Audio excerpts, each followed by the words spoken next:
Este experimento se denomina agua multicolor. Tenemos 4 vasos, están vacíos, totalmente vacíos, no tiene nada.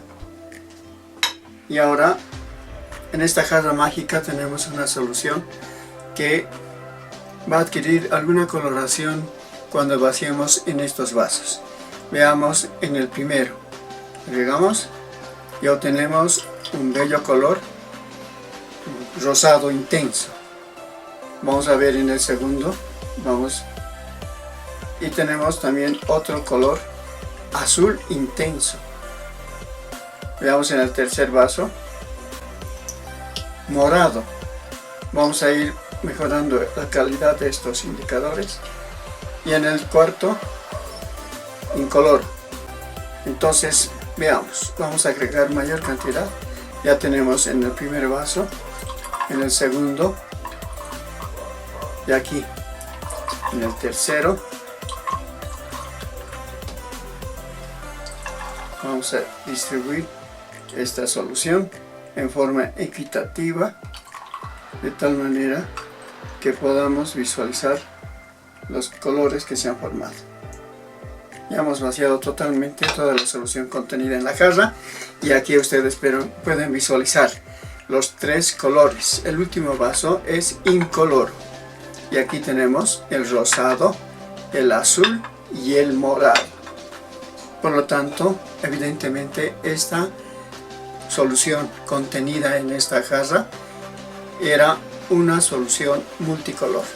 Ahora vamos a ver el procedimiento de esta magia, y comenzamos por ordenar los 4 vasos que vamos a utilizar. Al primer vaso le vamos a agregar 2 a 3 gotitas de fenolftaleína. Este indicador es bastante fuerte. Ya han visto ustedes que esa característica de ser incoloro le confiere la propiedad de poder ser utilizado en experimentos de magia química, justamente por ser incoloro. Y ahora el otro indicador que tiene propiedades semejantes es la timolftaleína, que de igual manera le agregamos 3 gotitas que no se perciba en el vaso. Finalmente, en el tercero vamos a hacer una combinación, unas 2-3 gotas de timolftaleína, y le agregamos igualmente unas 2-3 gotitas también de fenolftaleína, que combinados van a tener una coloración morada. Y en el último no le colocamos nada, simplemente es de adorno. Ahora, en la jarrita tenemos el agua de cal. Vamos a ir agregando a cada uno de los vasos, y obviamente cambiarán los indicadores, su coloración. Comenzamos por el primer vaso. Vean, y este bello color rosado intenso para el primer vaso, por la presencia del agua de cal. Y vamos a tener en el segundo vaso el color azul. En el tercer vaso, una combinación de los 2 indicadores. El color morado, chicha morado, ¿ven ustedes? Es interesante. Ahora sí se percibe claramente los 3 colores: el morado, el azul y el rosado intenso. Y en el último no le hemos agregado ningún indicador y es incoloro. Vamos a aumentar un poco más para que se pueda visualizar la diferencia de colores.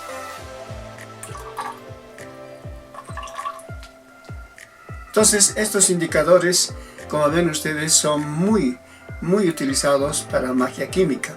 El azul de bromotimol es otro indicador, un bello indicador, que el hecho de cambiar con esas tonalidades de color amarillo, verde y azul es muy utilizado en experimentos de magia química.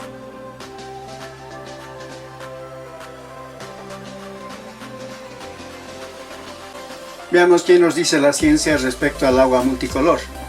Comenzaremos explicando la disociación del óxido de calcio con el agua, que forma este compuesto llamado hidróxido de calcio.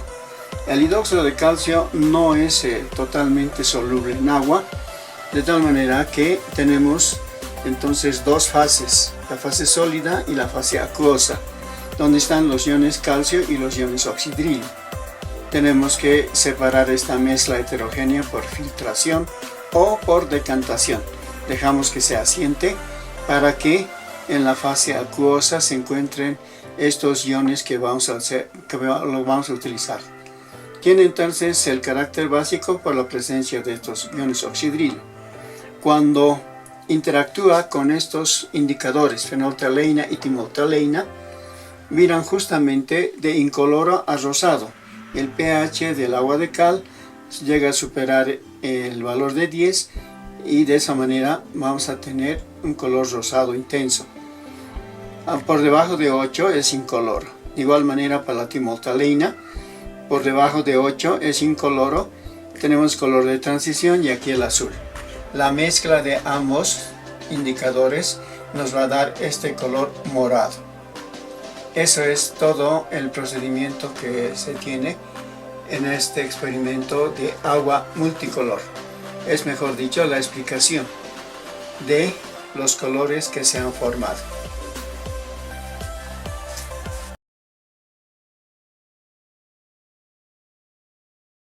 Y ahora vamos a ver un experimento relacionado con la memoria que tiene muchos materiales en la actualidad. ¿A qué se refiere esta expresión? Materiales con memoria. Ciertos materiales, cuando sufren una deformación física, tienden a adquirir su forma, volver a adquirir, mejor dicho, su forma original. Y eso es lo que vamos a observar en este caso con una sustancia líquida, donde, como el agua, es incolora, pero vamos a ver que puede cambiar de color y al final volver a adquirir esa coloración, mejor dicho, ese color que ya no se siente, no se nota. Entonces vaciamos en este vaso y tenemos el agua incolora, totalmente incolora.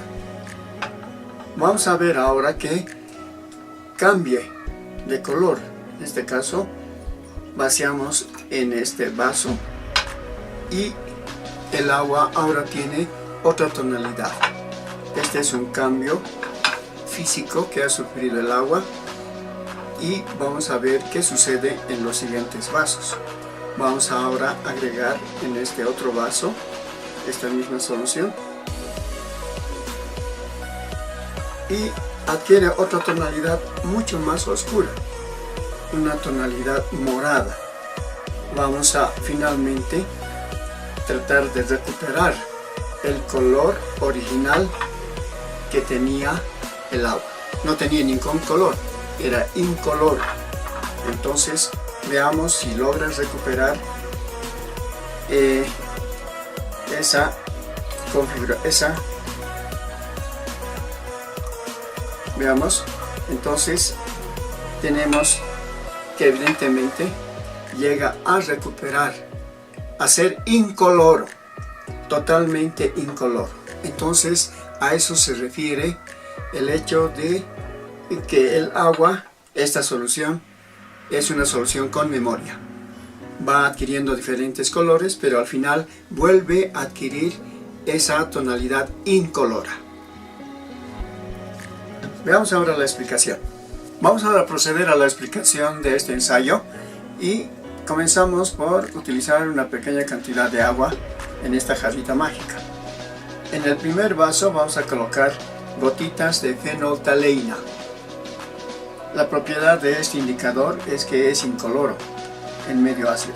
2-3 gotitas de fenolftaleína. Y en el segundo vaso vamos a colocar gotas, mejor dicho, una pizca de carbonato de sodio. Esa pizca significa esta cantidad aproximada. Esa cantidad de carbonato de sodio que vaya disimulando también su presencia con la pequeña cantidad de agua que está en la base tal manera que no se observe claramente la presencia de esta sal. Tenemos entonces esa pequeña cantidad de carbonato de sodio. En el tercer vaso vamos a colocar igualmente 3 a 4 gotas de fenoltimoltaleína. Es otro indicador que se caracteriza por no tener coloración en el medio ácido, hasta un pH de 8. Vamos a agregarle hasta 3 gotas máximo de jugo de limón. Y en el cuarto vaso le vamos a agregar 5 hasta 6 gotas de limón. Ya tenemos disimulado la presencia del jugo de limón. Aquí podemos agregar un poquito para que el ensayo sea exitoso. Tenemos ya preparado entonces los cuatro vasos, y este es el agua con memoria. Vamos a agregar a este vaso una cierta cantidad de agua, todo el volumen de agua. Entonces tenemos inicialmente el agua con fenoltaleína y le agregamos ahora al segundo vaso. Debido a la presencia del carbonato de sodio, que le da un medio básico, la solución se colorea. Entonces aquí ya está sufriendo un cambio físico. Ya no es incolora la solución. Vamos a ver qué pasa con el vaso 2, con el vaso 3. Tenemos esa solución y aquí nuevamente vamos vertiendo y la coloración es mucho más intensa.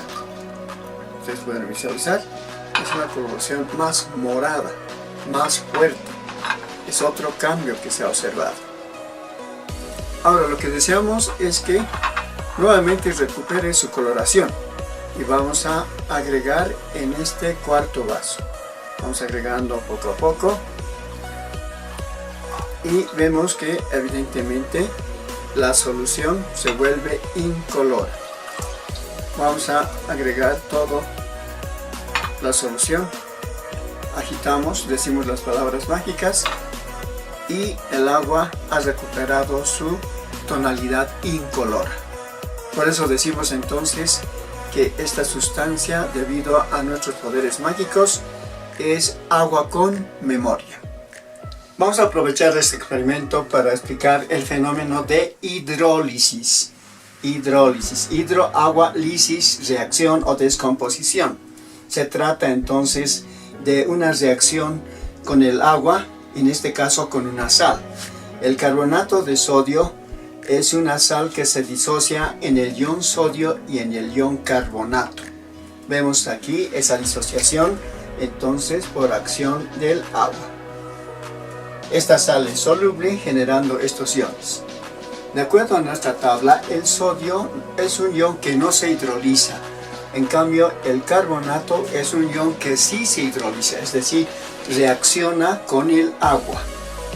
El agua tiene o se presenta con estas alternativas: tener un protón y un oxidrilo.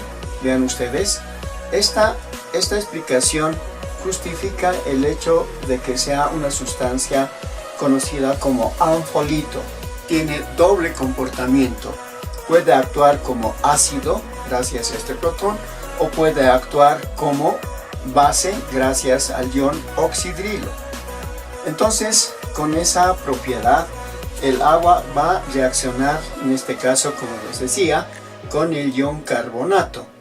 El carbonato tiene carga negativa, 2 cargas negativas, por lo tanto, por atracción electrostática, el agua va a ofrecer el protón correspondiente. No puede ofrecer el oxidrilo porque habría repulsión de cargas negativas. En este caso ambas son negativas y no existe atracción entre cargas similares. Por lo tanto, esta carga positiva va a reaccionar con el ion carbonato, formando el ion bicarbonato, como ven ustedes aquí. Aquí tenemos el protón, disminuye una carga y tenemos el bicarbonato y queda libre iones oxidrilo. Al quedar iones libre, estos iones aumenta su concentración.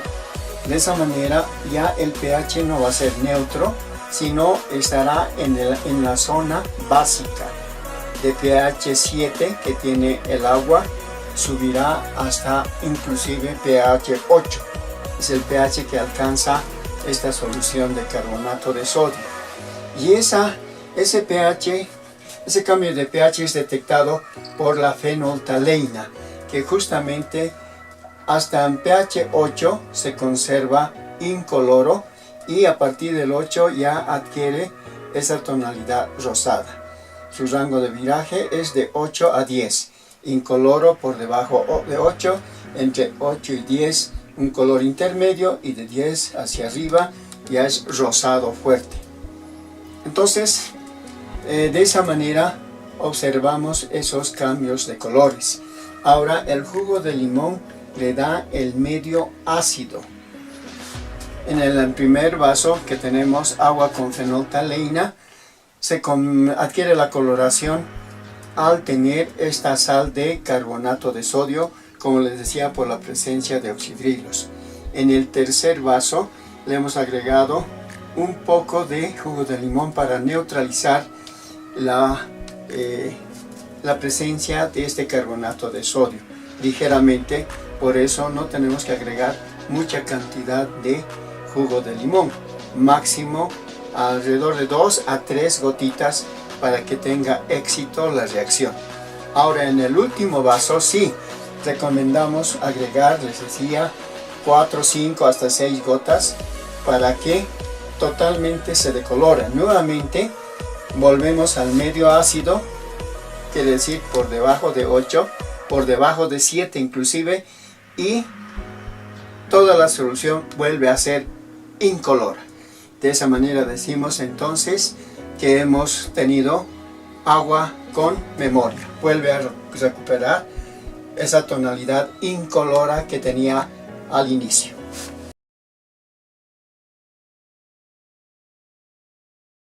Y ahora les presento el vaso sediento de agua que proviene del desierto. Vamos a cubrir esta llama en combustión, esta vela en combustión mejor dicho, con este vaso.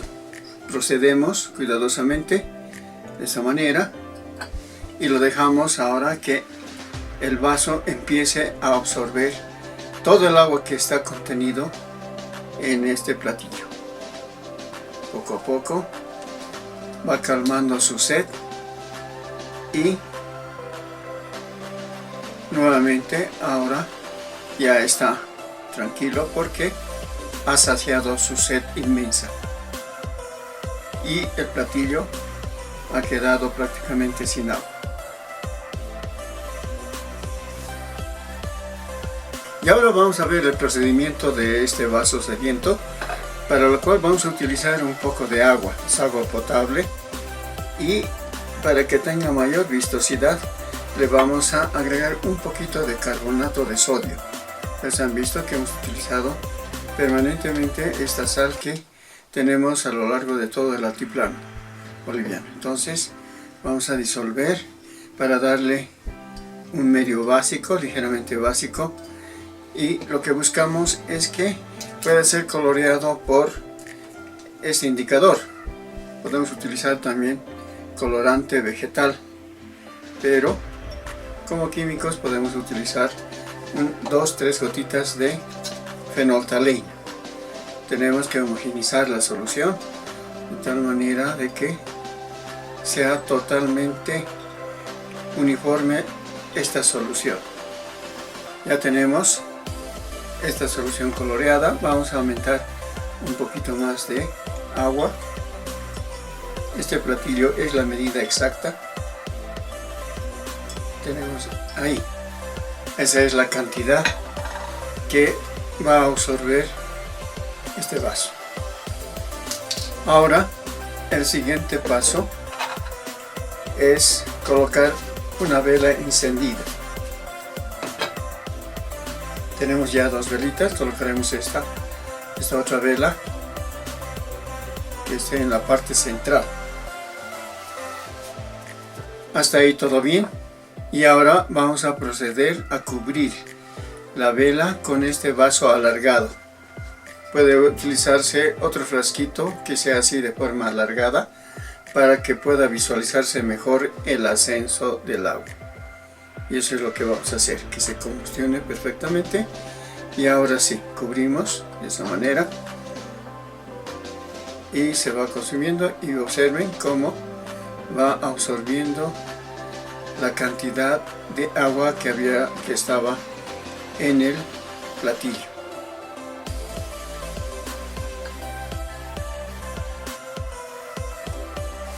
Hemos excedido un poquito la cantidad de agua, pero puede llegar a absorber totalmente todo el agua. Ese es el procedimiento básico que realizamos con este vaso sediento. Veamos ahora la explicación, que va a ser también muy interesante. La vela es un hidrocarburo constituido por 25 carbones que, de acuerdo a la fórmula de los alcanos, tendría que tener 52 hidrógenos. Se combina con el oxígeno en el proceso de combustión para darnos dióxido de carbono y agua. Pero aquí lo más interesante es poder aprovechar esa capacidad de combinación con el oxígeno. Cuando encerramos en este vaso, consume todo el oxígeno que ha quedado atrapado. El aire se cede su oxígeno para lograr la combustión de la vela. Este experimento nos permite calcular la composición del aire en forma bastante sencilla. Cuando se combustiona la vela, consume el oxígeno que está en el interior del vaso y queda solamente el nitrógeno. Entonces, al ser consumido el oxígeno, el agua asciende hasta una altura H1. Medimos la altura del vaso, sería H, que en realidad es 12,5. Medimos con una regla, es 12,5, la altura total del vaso. La altura que asciende el agua es 2,5 centímetros. Marcamos hasta el lugar que asciende y de esa manera vamos a medir con una regla esa altura que corresponde en este caso a 2,5. Marcamos adecuadamente el nivel que logra ascender. Con estos datos ahora podemos calcular el porcentaje de oxígeno relacionando la altura que asciende H1 sobre la altura total H, y referimos a 100 para expresar en por ciento. La altura que asciende es de 2,5 centímetros y, como dijimos, la altura del vaso es 12,5. Esa fracción, esa relación de alturas, multiplicamos por 100 y nos da 20%. Significa que la quinta parte del aire, de esta mezcla de aire constituido por nitrógeno y oxígeno principalmente, la quinta parte es oxígeno. Dividimos en 5 partes y la quinta es oxígeno. Y el resto es nitrógeno. Esto podemos utilizar como una generalización. En realidad, ya haciendo en forma más exacta los cálculos, sabemos que es 21%. 21% de oxígeno, 78% de nitrógeno y 1% de argón. O también podemos manejar el dato de 29% de oxígeno y 79% de nitrógeno. Entonces, con este procedimiento hallamos un valor bastante aproximado al valor real del contenido de oxígeno en el aire. De esa manera sencilla, entonces demostramos la composición volumétrica.